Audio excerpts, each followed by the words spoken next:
I'm Steve Wood, recovered alcoholic. Welcome to Big Book Compendium. And this is our 44th book study today. And we're doing things a little bit differently. Last time we closed out the big book, and this time we're going to go through what is the program. And we'll do that for the next couple of weeks. But last time, I'm sorry, we started on this journey in November of last year. And this week I say, today we will be taking a journey to the fellowship of the Spirit. And to backtrack, in 1939, there were two Alcoholics Anonymouses. One was the Big Book, and then the fellowship that was named after the Big Book. And they're identical. The program of recovery contained the Big Book was practiced in the fellowship, and 80-something years later, unfortunately, that's a thing of the past. So let's take a look at the fellowship of AA today. Before I say anything that sounds derogatory about AA, I love AA. AA saved my life. I was welcome to AA. I love the meetings. I go to meetings during the week in person.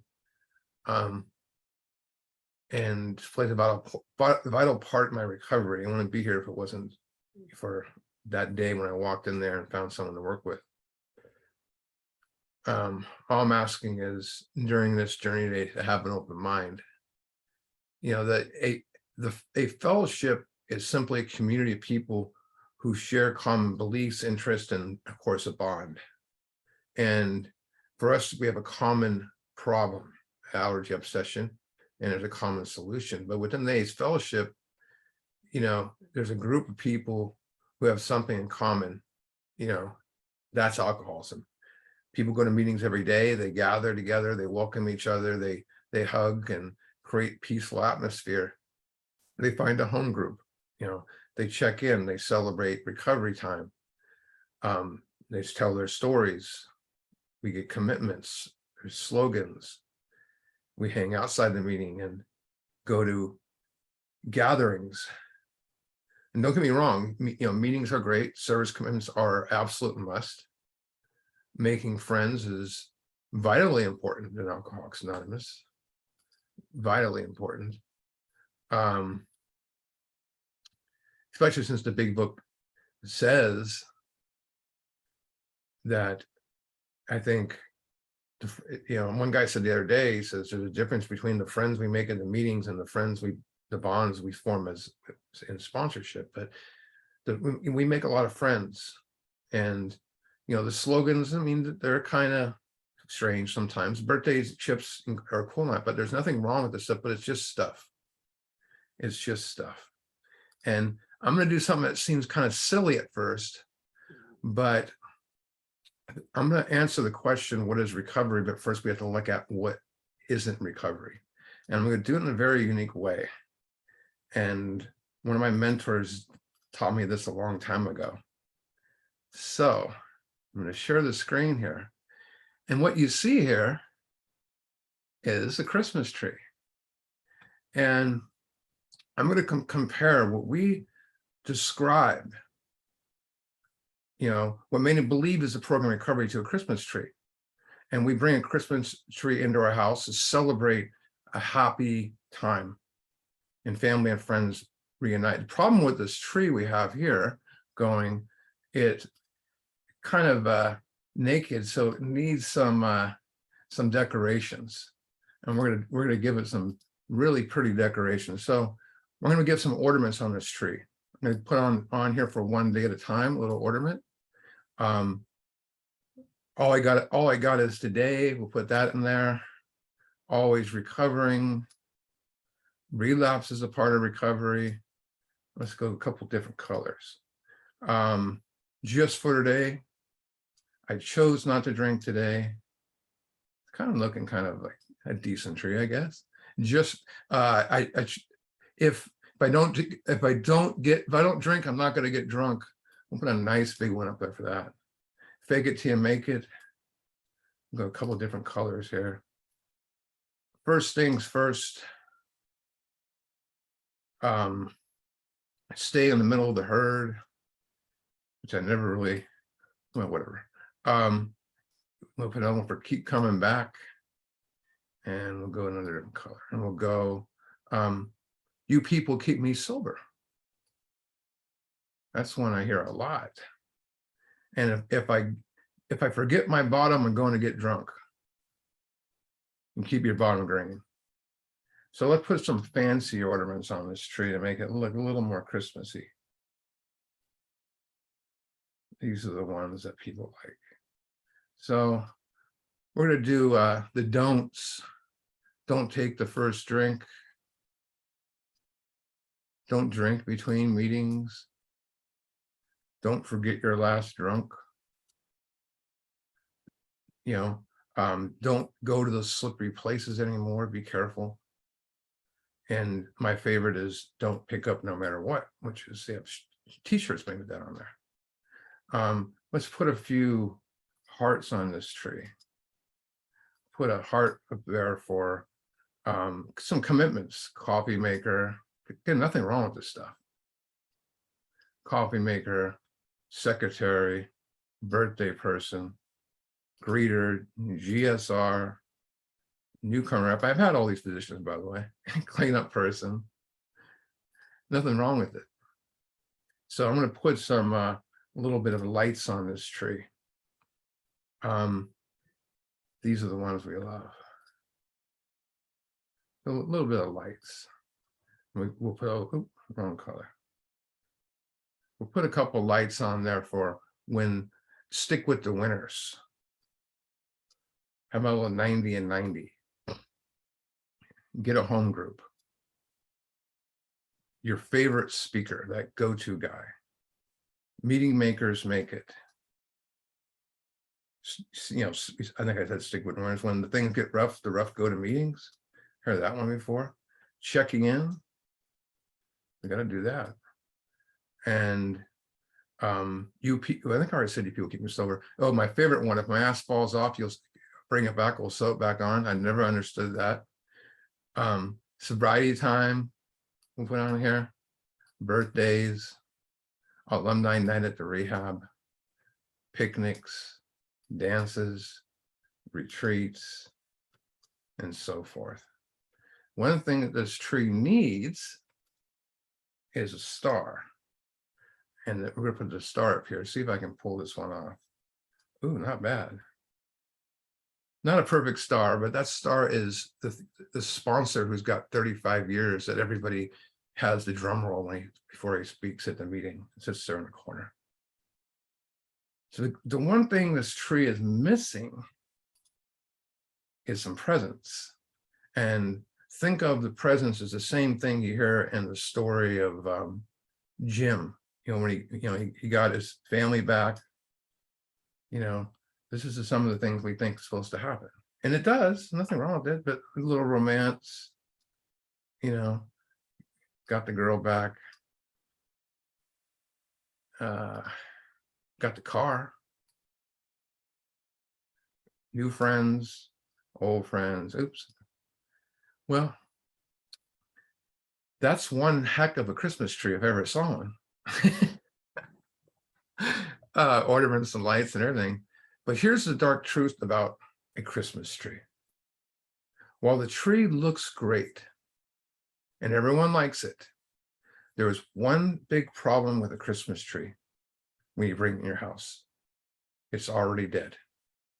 It was dead when you brought it in, and it's dead no matter how great it looks. Sure, in the moment, you know, when it's flickering in your house and everything, it looks amazing. I mean, people will praise your tree. Your tree looks great, but it was dead when you brought it in. It was dead when you bought it and dead when you bought it in your house. But it does look great on Christmas Day. But how does it look on January 2nd, laying in the gutter with a few tinsels blowing in the wind? Doesn't look too cool then. But is that recovery? People in recovery, outside recovery, think this is the program of recovery. And the truth is, if you are a real alcoholic, allergy obsession, and only do this stuff, you're going to get be right, back at the detox sooner or later. There are those who live, eat, breathe this stuff and expect long-term recovery and only wind up with a drink in their hand, a needle in their neck, whatever, pipe in their mouth. And my friend used to always say, it all fits into a bottle. The kids, the family, it all fits into a pipe. Everything fits into it. The truth is, people who believe this stuff is the program, they live in the illusion of a false program based on the affirmation that today I will not take the first drink. In other words, they're trying to control their drinking by not drinking one day at a time. Sober. That's the scary part. But the illusion is that they can stay sober on human resources. Human resources. Fantastic. That's the illusion. Meaning people place dependence on human power. Even step 1 tells us that we lack human power. If my recovery is dependent upon other people, where's my dependency upon God? If our recovery is dependent upon meetings, it means that the deep spiritual personal change that the big book describes is not going to be a focal point. Then they say people can't be recovered. It's always recovering. I'm always in pain. I'm always struggling. And they call the people who do the steps book thumpers and step Nazis and other horrible derogatory terms. I mean, one guy called me a step Nazi once, and I just took offense to it. I didn't get mad. I just said, I said 2 things to him. I said, first of all, the Nazis killed millions of people. And I'm not trying to get you to burn a book. I'm trying to get you to read one. Right? And none of that stuff is bad. It's just not the program. We need to do both. Meetings in the program, all that stuff swarmed together, because the other stuff doesn't have life in it unless I'm doing this program. It's made for that. The stuff we listed above will not give you the personality change sufficient to bring out recovery. And Bill Wilson said in 1958 Grapevine, I'm going to read this here, freedom from alcohol through the teaching and practice of the 12 steps is the sole purpose of an AA group. Groups have repeatedly tried other activities and they always failed. So he's saying, other than the steps, all activities did not work. So it tells us that on page 17, pretty much. He gives us a warning that just sharing a common problem does not hold us together as we are now joined. The 12 and 12, 174 bill says, unless each AA member follows the best of his ability, our suggested 12 steps of recovery, he almost certainly signs his own death warrant. Straight into the point. Bill Wilson, 1942. Our chief responsibility to the newcomer is an adequate presentation of the program recovery. Bill Wilson referred to as recovery as freedom from alcohol. Recovery is usually defined as obtain something or get something back, like in American football, a fumble recovery. But we're not trying to get a football here. We're trying to get a higher state of God consciousness so we can overcome the fatal malady of alcoholism and continue our spiritual growth, continue and grow more spiritually every waking moment. In other words, recovery is about transformation. And to receive that transformation, we need to remove what stands between us and God. We need a spiritual remedy. We need a fellowship of the Spirit. We need the 12 steps. So the program of recovery begins with doctor's opinion and then 17 through 103 in the book titled Alcoholics Anonymous. It contains clear-cut directions, clear-cut with beautiful results. And I also have some promises. What we're going to do today is we're going to begin a journey to the program of recovery that makes us whole. That stuff is how it doesn't work. This is how it works. And some said to me that what I say about that stuff is just a theory or opinion. I can tell you it's based on my own personal experience.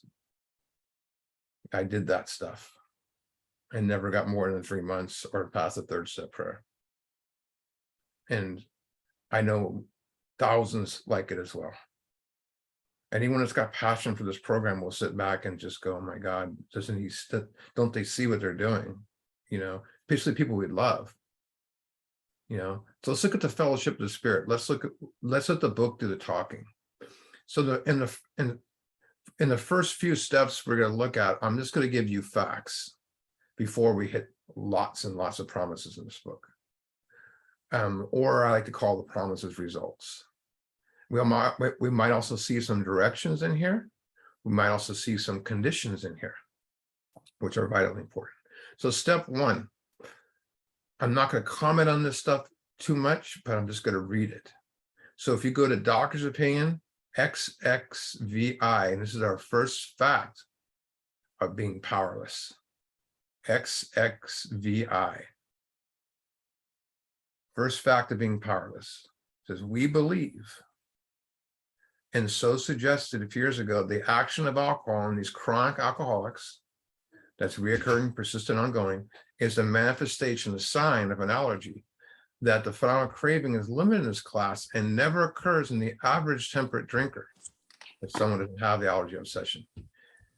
Now here, look what they say about us. These allergic types can never safely use alcohol in any form at all, and once having formed the habit and found they cannot break it, once having lost their self-confidence and their reliance upon things human, their problems pop up and become astonishingly difficult to solve. All three parts of step one are mentioned here. So I say three parts: allergy, obsession, and manageability. The chronic alcohol, the phenomenal craving. That's the unexplained craving that comes to us once we put alcohol in our body. I have a mind that condemns me to drink against my will and a body that condemns me to death. And if you want to know the unmanageability in here, where the last sentence, once having lost their self-confidence, their reliance upon things human, the problems pile up on them and they become astonishingly difficult to solve, others and ourselves. So power is because of allergy obsession. The second fact, we're going to go to page 21. And this is the person who needs the steps. This is who this book is written for. But what about the real alcoholic? He may start off as a moderate drinker. He may or may not become a continuous hard drinker, but at some stage of his drinking career, he begins to lose all control of his consumption once he starts to drink. There's that allergy again. So the next fact on powerlessness, we're going to go to page 22.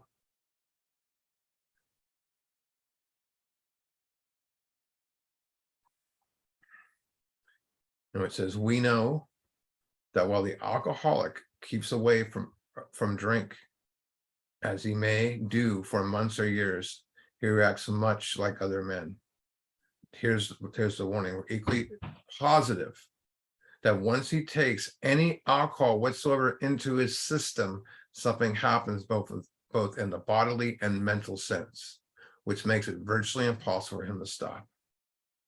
The experience of any alcoholic will abundantly confirm this. Straight to the point. All right. Now you heard me mention those slogans a minute ago. Go to page 24 in the first paragraph. And you heard me mention, I'm going to read these and I'm going to shoot down some of those slogans. The fact is this and nothing less. I'm sorry. The fact is that most alcoholics, for reasons you have obscure, have lost the choice in drink. So what happened? That shoots down the saying, I chose not to drink today. And then the other one is, think. Our so-called willpower becomes practically non-existent. So I can't think. And then how about keeping our bottom green? Remembering the last drink. It gets shot down right here. We're unable at certain times to bring into our conscience the sufficient force of the memory of suffering and accumulation of even a week or a month ago, or even a minute ago. How many times you guys had a humiliating experience? You got arrested or in trouble. An hour later, you're doing back to what you did. The one slogan that I probably should have given, probably would plug the tree in and light it up, would be, we're without defense against the first drink. The slogan that shoots down is, don't take the first drink. That shoots down those slogans. Very important there. That's all obsession stuff right there. You know, we've lost the choice in drink, willpower gone. You know, can't bring the suffering into mind because of the obsession. And we're without defense against the first drink because of the obsession. We're without defense against the second drink because of the allergy. Let's look at the fifth fact on powerlessness on page 24.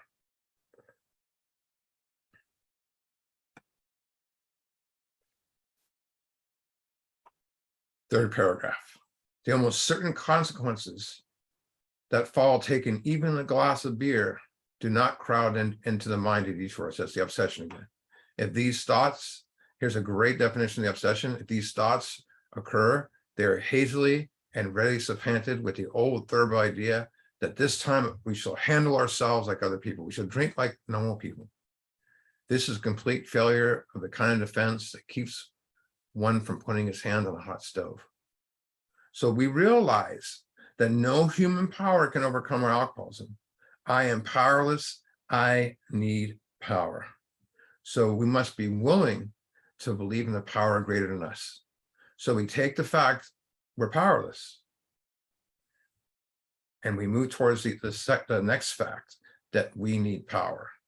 And the first fact on that power is on page 45.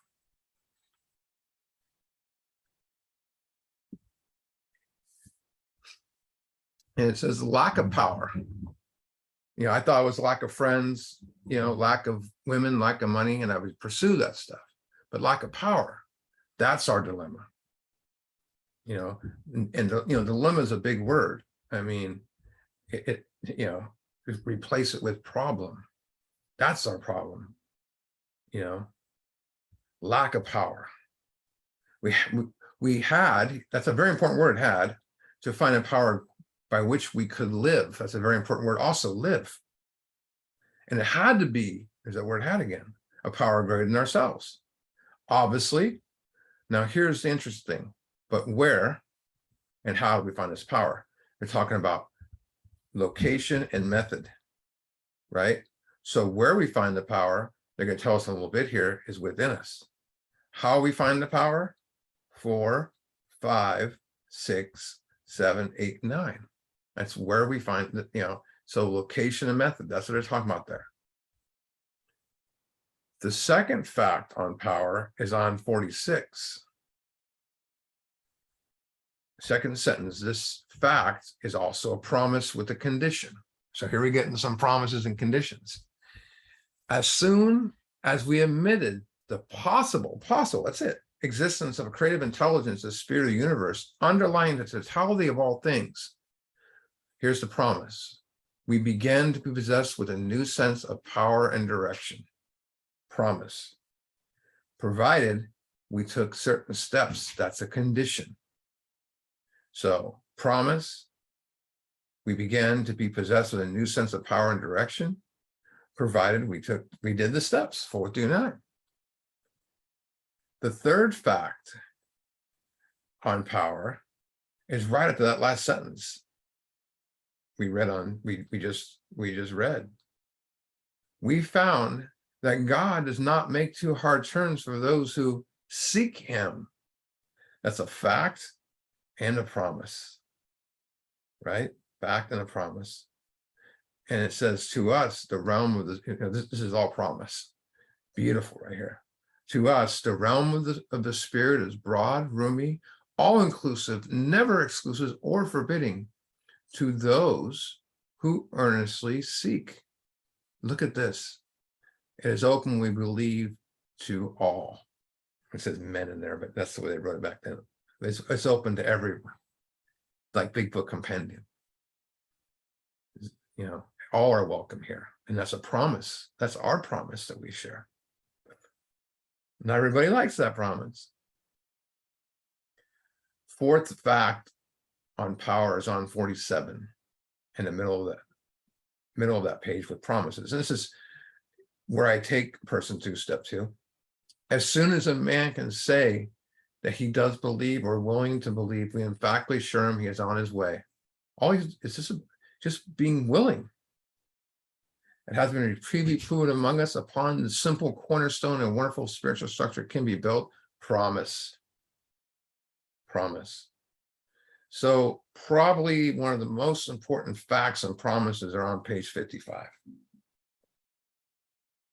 This is the page that opens our eyes. This is the page that changes a lot of things. It says sometimes, here it starts with a condition and a promise. Sometimes we had to search fearlessly. That's a condition. Here's the promise. But he was there. Condition, search fearlessly, and you will find him. Here's a promise. See as much as the fact as we were. Here's a promise. We found the great reality, capitalized, deep down within us. Here's a huge promise. And the last now says, only there will he be found. It is so with us. That's a fact. And he says that right there. He goes, he was as much as fact as we were. So they're saying that God is deep down within us. And then they go along to promise. The last now says, is only there we may be found. It is so with us. Here's some beautiful promises. We can only clear the ground a bit if our testimony has sweep away prejudice, encourage you to think honestly, encourage you to search diligently within yourself as a condition. Then if you wish, you can join us on the broad highway. Promise. Look at this promise. With this attitude, you cannot fail. Promise. The conscience of your belief is sure to come to you. So we mentioned, a little bit ago, to find the power, 4 through 9. Here is where we find the power deep down within. And the promise is reached for the broad highway. So we take the powerlessness and combine with the fact we need power. And that's going to spearhead us to making a decision to seek that power. Step 3. The first fact on this decision is on page 60.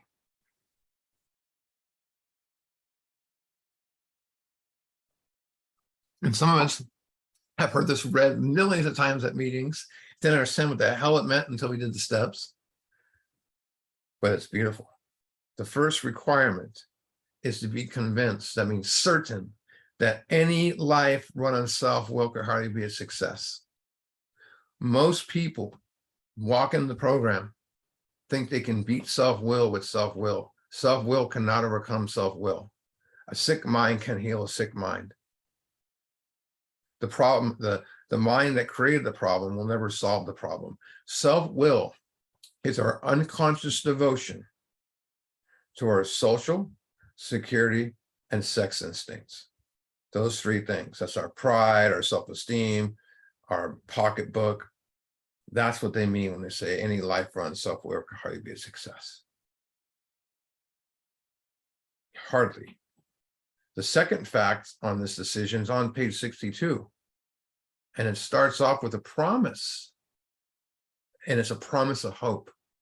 We're looking at second paragraph, page 62. So our troubles, we think, are basically of our own making. That's a promise. And that's a promise of hope right there. Thank God. They arise out of ourselves, and the alcoholic is an extreme example of self-will and riot, though he usually doesn't think so. It's a fact.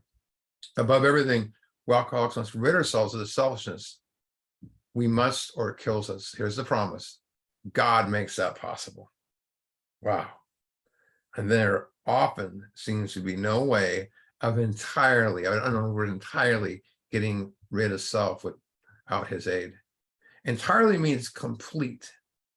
Like it says, entire psychic change, complete psychic change, rigorous honesty, complete honesty. Another word for complete is whole. And the only method that there is that I'm aware of that can give us an entire psychic change, be completely honest, is and become whole. It's just 4 through 9, 4 through 12, technically. The third fact on this decision is on page 63. And these are loaded with promises. These are called the third step promises, or I like to say the third step and beyond promises, because you got to be hitting the pen, the paper to have these happen. When Winston sincerely took such a position, that's a condition. All sorts of remarkable things followed. Promise. We had a new employer. Promise.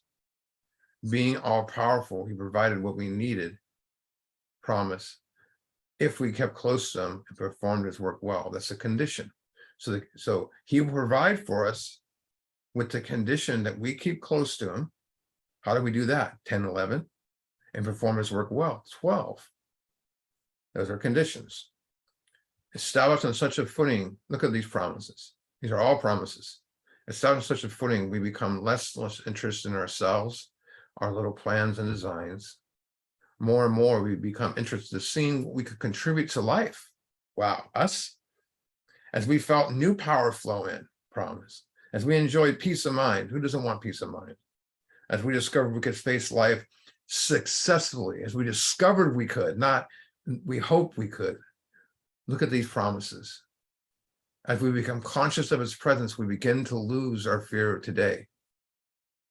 We begin to lose our fear of tomorrow. We begin to lose our fear of the hereafter. And look at the ultimate promise, we're reborn. Those are the promises, his decision to abandon yourself to this way of life. Abandon yourself to this way of life. Look at the guarantee that they give us. We're reborn. That's not a second chance. That's a brand new beginning. We can come home again. So we take that decision and we add the top secret ingredient, action, step 4. And that action produces truth. So we take that decision, add the secret ingredient, step 4. That action produces truth. The first fact on that truth with some promises is on page 64. And it's a fact and a promise. It says resentment is the number one offender. It destroys more alcoholics than anything else. A lot of people that light up that Christmas tree, they believe that alcohol kills more alcoholics than anything else. It's resentment. You can sit there in pain and never know that. From it stems all forms of spiritual disease. Well, that's a promise. We've not only been mentally and physically ill, we've been spiritually sick. And here's an amazing promise. The first one we really see in this book that makes you go, I gotta have this. When the spiritual malady is overcome, we straighten out mentally and physically. Saying the obsession of the mind is removed and the allergy goes dormant. That can happen. It's called being recovered. The second fact on truth is on page 65.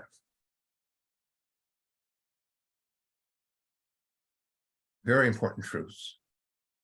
On our grudge list, we set opposite each name our injuries. Was it our self-esteem? Perhaps it's high self-esteem, we think you're better than other people, or low self-esteem, we feel less than. Our security, our ambitions, our personal or sex relations, which had been interfered with. So from this point on, it's mostly promises. Page 66. Here's where the promises start kicking in. We turn back to the list, for it held the key to the future as a promise. We prepare to look at it from a entirely different angle.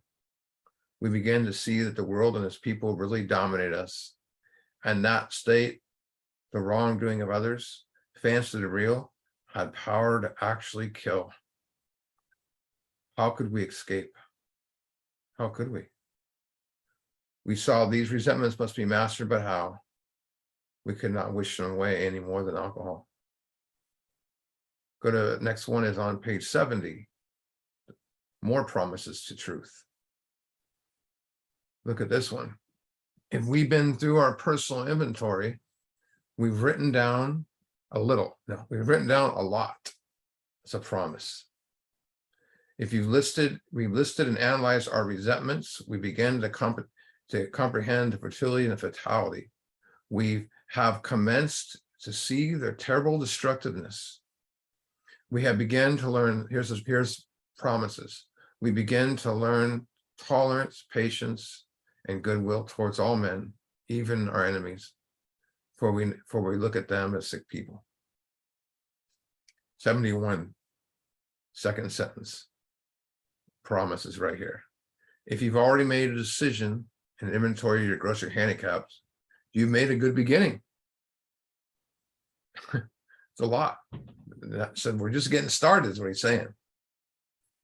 That being so, you swallow that just as some big chunks of the truth about yourself. It's a promise. So we're going to take that truth and we're going to add the ingredient of action, step 5, and that's going to produce consciousness. So we take the truth, add action, produces consciousness. The promises to our new consciousness are on page 75.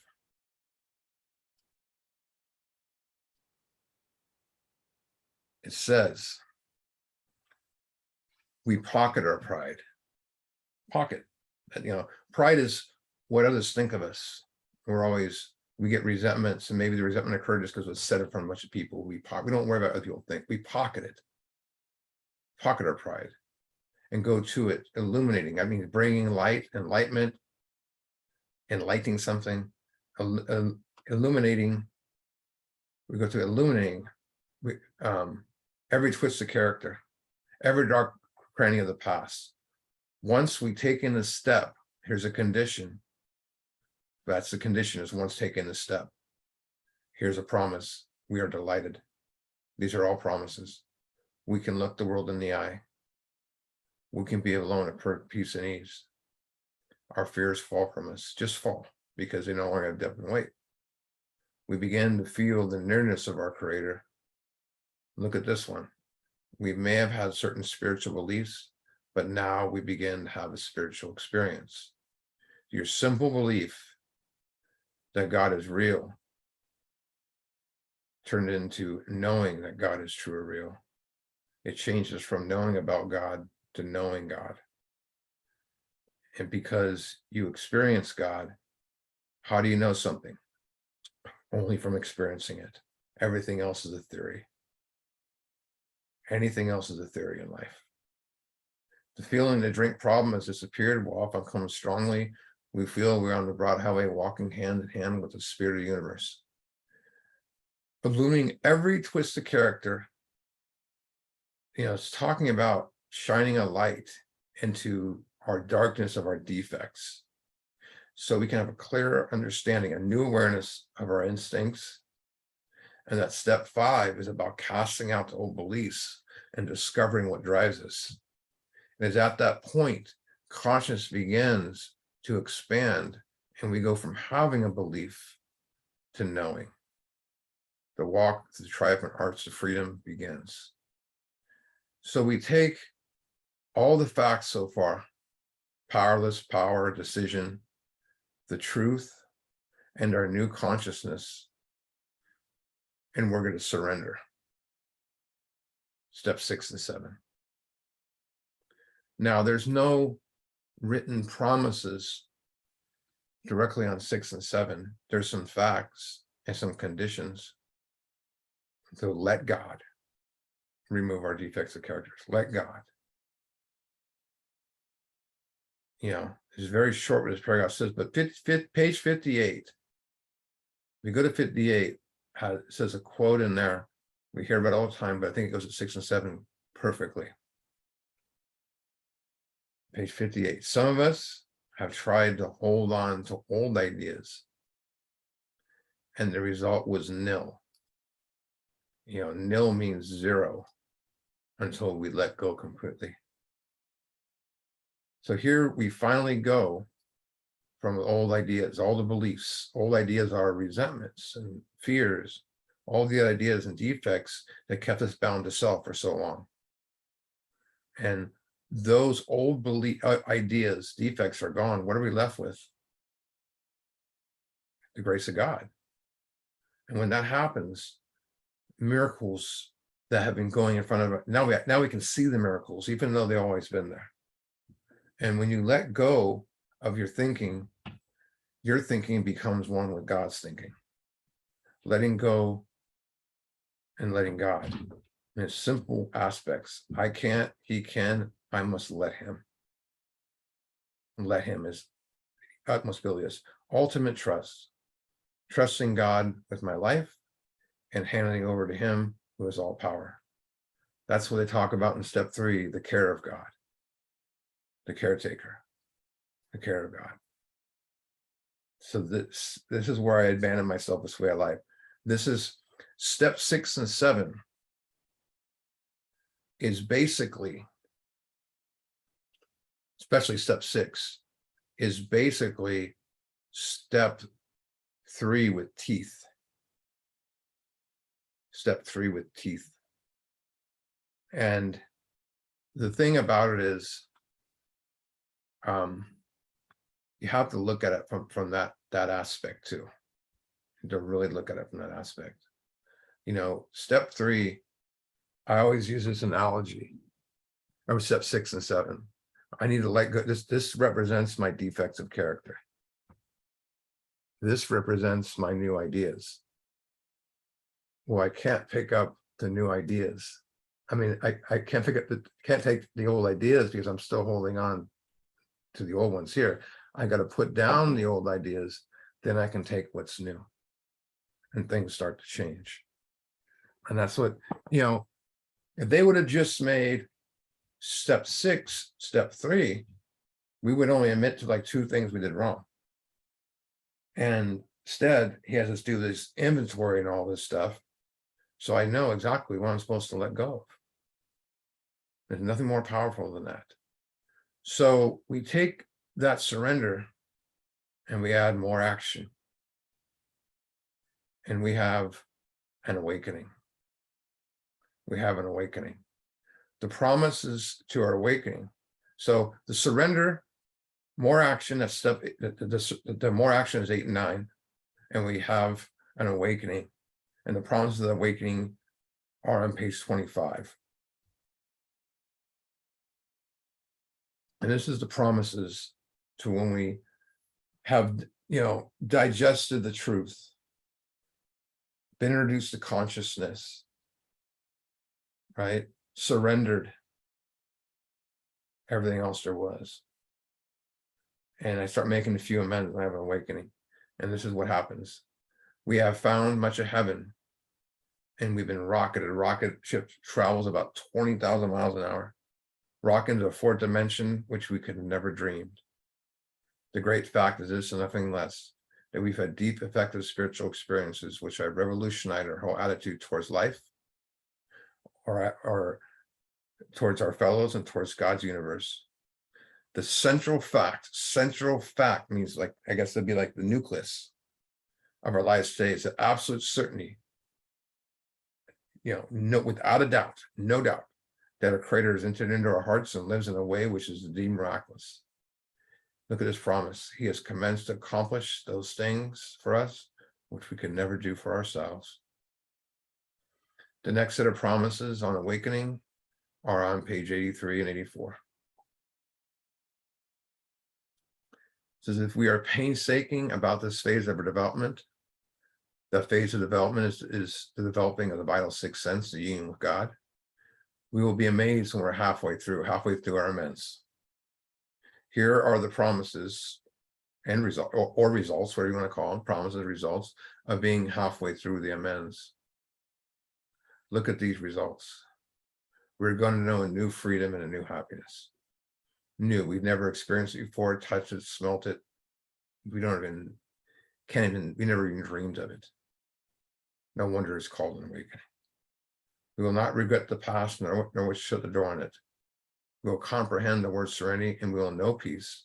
It is telling me that we experience serenity and we experience peace. And since we experience it, we know it. It's no longer a theory. No matter how far down the scale we have gone, we'll see how our experience can benefit others. So thanks to our new awakening, we see how our past can be the present for others. We can bring it to them as a gift. That feeling of uselessness and self-pity will disappear. I mean, how many different things did we try, to get over self-pity? Drugs, alcohol. We did medical stuff. When self-pity disappears, we are no longer the victim. There's no recovery in being a victim. We will lose interest in selfish things and gain interest in our fellows. So we discover that we're an altruistic being and our life is built and centered on helping others. Self-seeking will slip away. So when I'm selfish attaining mostly to my own needs with little or no thought of others. Self-seeking is pursuing those needs in action. That would be a harm. What they're saying here, self-seeking slip away, they're saying harming slips away. Could that happen? I don't think it can happen anywhere. Our whole attitude and outlook upon life will change. We see the world to spiritualize now. Fear of people and economic insecurity will leave us because we come into the aspect that fear is just an illusion. We will intuitively, consciously know how to handle situations which used to baffle us. So we use our spiritual senses, our inner resources that bring infinite possibilities, an inner voice that's always there with us. And to develop the intuition, we must nurture it and let go of any obstacles that stand in the way. 429 opens this door to that. Look at this. We'll suddenly realize that God is doing for us what we could never do for ourselves, and we could not do for ourselves. God first, others second, and my needs get met. It's the care of God. That's why I read a little bit ago. God will provide what we need if we keep close and perform his work well. You put that in order. God first, others second, my needs get met. Are these extravagant promises? Extravagant means, are they exaggerated? It says we think not. That's a promise. They're being fulfilled among us, sometimes quickly, spiritual experience, sudden and profound, sometimes slowly, spiritual awakening, educational variety. They will, look at this promise. They will always materialize, and here's a condition, if we work for them. Promise and condition. They will become reality if we work for them. Always be reality. By simply uncovering the truth about ourselves and discovering what drives us and discarding our defects and repairing our past, the awakening to a new life begins. Everything changes our feelings towards life, the way we look at life, at our future. When you change the way you look at things, the things you look at change. And you see why the purpose of recovery is way more than simple sobriety. Sobriety is just a byproduct of recovery. Just a byproduct. Abstinence, just a byproduct. Some people, sure, our family and friends and loved ones are relieved, but that we stop drinking or whatever our compulsions are. But do they forget the hurt? Do they forget the pain? Transformation on our side must occur. Then we can make it right with others. And by setting things right with others, we set right with the universe. It eliminates something, eliminates anything that can offset or even destroy our spiritual liberty in seconds. The first time I heard these promises, I went over today, especially these ones I just went over, I thought they were very pie in the sky. It sounded nice. And I thought the people that read them were just do-gooders. They're just people that just do good. They don't, the steps can't do that. I wanted them, but something, had to change. And that was, I needed to take action. But I knew in my heart, if I did not do the work, I could not have them. So we take